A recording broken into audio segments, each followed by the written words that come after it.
नमस्कार, आप देख रहे हैं द हिंद 24 न्यूज और मैं हूं आपके साथ साक्षी। आई नजर डालते हैं आज की बड़ी खबरों की ओर।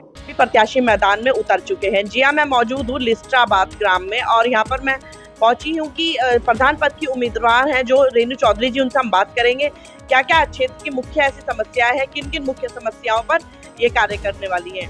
नमस्कार मैम, स्वागत है हमारे चैनल पर। मैम, आप महिला प्रत्याशी हैं और क्षेत्र का लगातार भ्रमण कर रही हैं। आपके क्षेत्र में ऐसी क्या क्या समस्याएं निकल कर आई हैं जिन पर आप कार्य करने वाली हैं? अगर तो हम सभी जगह घूम रहे हैं, लेकिन हमें कुछ जगहों पे ऐसा है जहाँ दूसरे गांव में गए तो वहाँ हमें कुछ महिलाओं ने बताया कि हमारे यहाँ पानी की समस्या है, कई लोगों ने बताया हमारे यहाँ बिजली की समस्या है। और लेकिन मुझे थोड़ा ऐसा भी लगा कि जहाँ रास्तों की भी हमें लगा कि जहाँ बहुत कच्ची सड़कें भी हमें मिली हैं।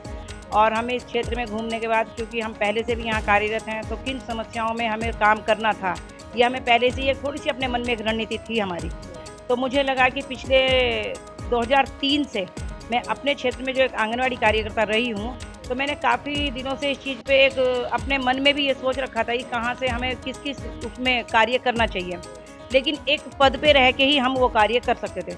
तो पहले तो ये कि मुझे प्रधान पद के लिए इसलिए अपने आप को यहाँ चुनाव अपना ये रखना पड़ा कि मुझे इस क्षेत्र में आना चाहिए कि मैं इस कार्य में अपने आप को आगे रख के इसके अपना सहयोग दे सकती हूँ। दूसरी बात ये कि हमें जैसे एक अपने गाँव में सड़कों में और में हमें कुछ ऐसा भी लगा कि स्वच्छता, सबसे पहले स्वच्छता, स्वास्थ्य और शिक्षा, ये तीन चीज़ों में, हालांकि एक बहुत बड़ा विषय है जहां इसमें मैं अकेली कोई कार्य नहीं कर सकती, सहयोग से कर सकती हूँ, लेकिन अगर एक छोटा सा पहला स्टेप हम अपने ग्राम सभा से लेंगे तो वही हमारा आगे तक जाएगा। दूसरी बात ये कि जैसे हमारे यहाँ स्वास्थ्य के प्रति पिछली बार एक हमारे यहाँ फैल गया था डेंगू भी, तो हमें ऐसा लगा कि हमारे गाँव में जैसे हमें दवाई का या छिड़काव करना था या कुछ का, वो तो एक मतलब मुझे एक थोड़ा मेंटलिटी भी बहुत ज़्यादा लगा मुझे कि हमें ये करना था। आगे से जैसे बच्चे हैं हमारे यहाँ, शिक्षा के अभाव में स्कूल हैं लेकिन कई चीज़ों के नहीं आ पाते आगे, तो जागरूकता, हालांकि जिनसे हम भी तो हमें तो शिक्षा के माध्यम से गाँव में थोड़ा खेल के मैदान की कमी है। यहाँ कोई भी अगर हमारे ग्राम सभा की कोई ज़मीन निकलती है, हम सोचेंगे बच्चों का खेल का मैदान बन जाए, बच्चे से प्रेरित, क्योंकि शिक्षा एक ऐसी चीज़ है, बच्चे जहाँ एकदम से आगे नहीं आएंगे, वो खेल के माध्यम से ज़्यादा आगे आते हैं। दूसरी बात ये स्वास्थ्य के लिए हमें ऐसा है कि हमारे यहाँ डिस्पेंसरी तो नहीं है, कैंप लगते हैं और उस कैंप के माध्यम से ही हमारे यहाँ बच्चों का भी अपना टीकाकरण होता है, क्योंकि मैं उसमें रही हूँ, स्वास्थ्य विभाग में जुड़ी रही हूँ आंगनवाड़ी कार्यकर्ता के रूप में। तो आगे हमें उस चीज़ में किस किस चीज़ की कमी है वो चीज़ हम इसमें रहते हुए हम पूरा कर सकते हैं। तीसरी चीज़ ये है कि छोटे छोटे बच्चों से भी हमें एक नशे का बहुत ज़्यादा ऐसा लगा कि हमारे गांव थोड़ा नशे की तरफ ज़्यादा जा रहा है, तो एक नशा मुक्ति के लिए भी हमारे यहाँ ऐसा होना चाहिए जागरूकता कि हमारे बच्चे इस चीज़ से दूर हो सकें।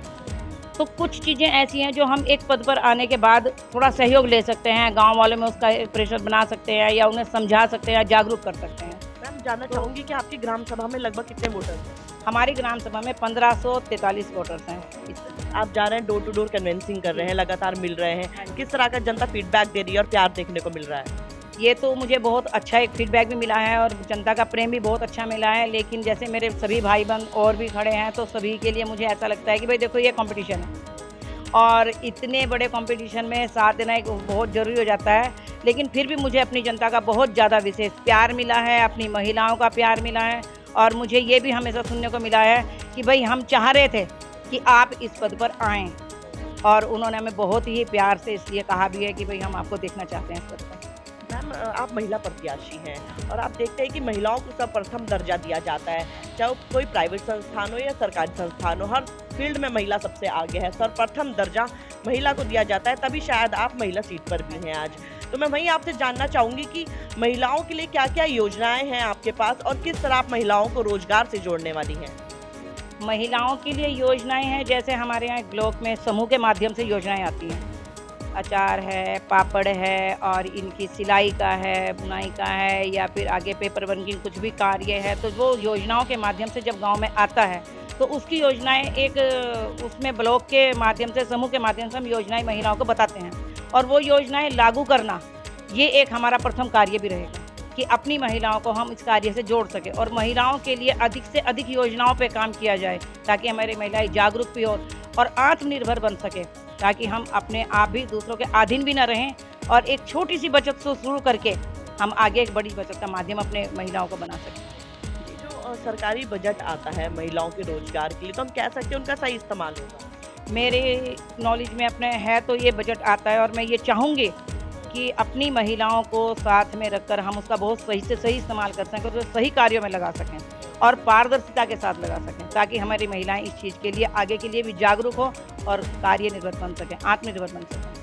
मैम, देखा जा रहा है कि किसान बहुमूल्य क्षेत्र है, यहाँ पर खेती को सबसे ज़्यादा बढ़ावा दिया जाता है, फसलें बोई जाती हैं। तो वहीं अगर हम बात करें जंगली जानवरों की, तो कहीं ना कहीं जंगली जानवर फसलों को खराब कर देता है, किसानों को बड़ी हानि देखने को मिलती है।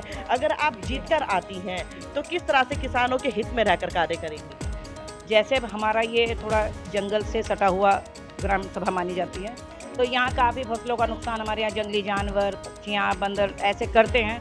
तो वैसे तो यहाँ बाढ़ की सुविधाएं बार बार करी जाती हैं, लेकिन वो सक्षम नहीं हो पाती। लेकिन इस चीज़ की देखरेख करना ये हमारा एक पहल रहेगी कि हम सभी लोगों को इस चीज़ का आश्वासन भी देंगे और हम कहेंगे कि हमारे साथ मिलकर इस चीज़ पे वो अपने कार्य क्षेत्र में रहें भी और उस चीज़ को सफलतापूर्वक वो करें।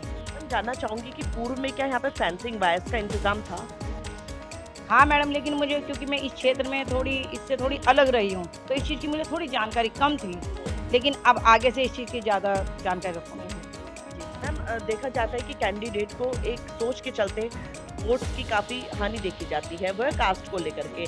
आज इतना डेवलपमेंट हो गया है, चेंजेस आ गए हैं, लेकिन फिर भी लोग ऐसी मानसिकता बनाए हुए हैं। कुछ लोग ऐसे हैं जो कास्ट को देखकर वोट करते हैं, कोई हमारी कास्ट का होगा तो ही हम वोट करेंगे, या कोई किसी पर्टिकुलर कास्ट का होगा तो ही हम वोट करेंगे। जो लोग ऐसी विचारधारा रखे हुए हैं, ऐसी मानसिकता बनाए हुए हैं, उनकी सोच को बदलने के लिए क्या मैसेज देना चाहेंगे?